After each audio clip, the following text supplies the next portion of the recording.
Hey everybody, Mrs. Bianchi, we're looking at number 4. Matthias has a planter that is full of soil.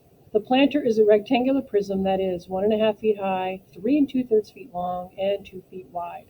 Matthias pours all the soil into a new planter. The new planter is a rectangular prism that has a base area of 8 1/4 square feet. What is the height of the soil in the new planter? What will be necessary for us to do first is we really need to find the volume of this first planter, which, by the way, I just found this image on Google, and it may not be very close to the dimensions that are listed here, but at least we can get a visual in our head of what we're talking about. So to find the volume of a rectangular prism, we multiply the length, which we're saying is 3 2/3, times the width, which we're saying is 2, times the height, which we're saying is 1.5. We'll multiply them as improper fractions. So let's turn everything into an improper fraction. This is going to be something thirds. Volume equals something thirds. To get to something, we have to multiply this times this, which is 9, and then 9 plus 2 would be 11. 2 is an improper fraction. Let's write it as 2 over 1. And then this is going to be something halves. 2 times 1 is 2, plus the 1 makes that 3. All right, let's look for any cross-reduce opportunities that we may have. So how about this 3 and this 3? Let's do 3 divided by 3 and 3 divided by 3. That gives us 1 in both directions. And how about here? We can divide by 2. So if we divide by 2 here, we get a 1. And divide by 2, we get a 1. All right, so what are we really looking at? 11 times 1 times 1 would be 11. 1 times 1 times 1 would be 1, and 11 divided by 1 is 11. So we're talking about 11 cubic feet. 11 cubic feet. I'm going to write that over here so we know. Now, if we take the soil out of here and pour it into another rectangular prism, we're not changing how much soil we have, right? Because we're just going to reconfigure it in a different dimension. So we're taking that 11 feet of soil, and let's apply it again to the volume formula. So volume equals length times width times height, or I'm sorry, wrong formula. And why is it the wrong formula? Let's back it up here for a second. It's the wrong formula because they give us the base area.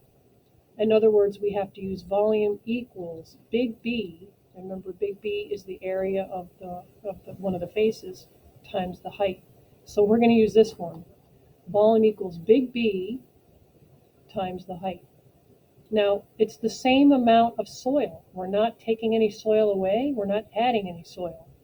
So this is going to be the volume. We know the base. We know that the base area is 8 1/4. 8 1/4. What we're trying to find the height. We'll write the variable h. All right, next, we'll turn this into an improper fraction. The 8 1/4, that is. We'll keep the 11 as is. So 8 equals something fourths times h. And when we get to something, we do 4 times 8, which is 32, plus the 1 more, which is 33. All right. When we're solving equations, and by the way, just a reminder, I'm expecting all of this to be on your piece of paper that you're turning in. When you solve equations, if you have a fraction in there, then you're asking yourself, first of all, what's happening to the variable? It's being multiplied by 33/4. What's the opposite of multiply by 33/4? It's to divide by 33/4. And I want to remind you that dividing by 33/4 is the same as multiplying by its reciprocal, which is 4 over 33. So we're going to use this version because it's the most user-friendly, and we're going to multiply it on both sides of the equation. So I'm going to put it over here, and to keep the equation balanced, I'm also going to put it over here.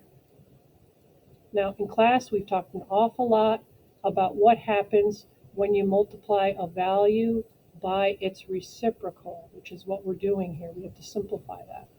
Now, you're supposed to know that it equals 1, but if for some reason you didn't know that, let me show you how that it comes to be. If we divide by 33, we get 1. If we divide by 33, we get 1. If we divide both of these by 4, 4 divided by 4 is 1. 4 divided by 4 is 1. 1 times 1 is 1.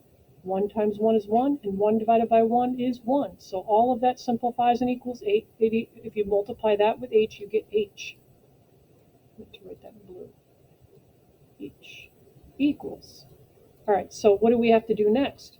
We have to find the product of this green factor and this blue factor. Now, some people do like to put a 1 underneath that just to get it to be a little more tidy. We do have a common factor here that we can divide by. 11 goes into both of these, so if we do 11 divided by 11, we get 1. And if we do this divided by 11, we get 3. So what do we really have here? We have 4 being multiplied with 1, which is 4. And we have 3 being multiplied with 1, which is 3. Now, if you look through the answer choices, that's not a choice. And the reason why is because this is not considered simplified. So the only thing left you have to do, and please include this on your piece of paper, is you have to find what 4 divided by 3 is, and then you will see one of these answer choices. So finish that up.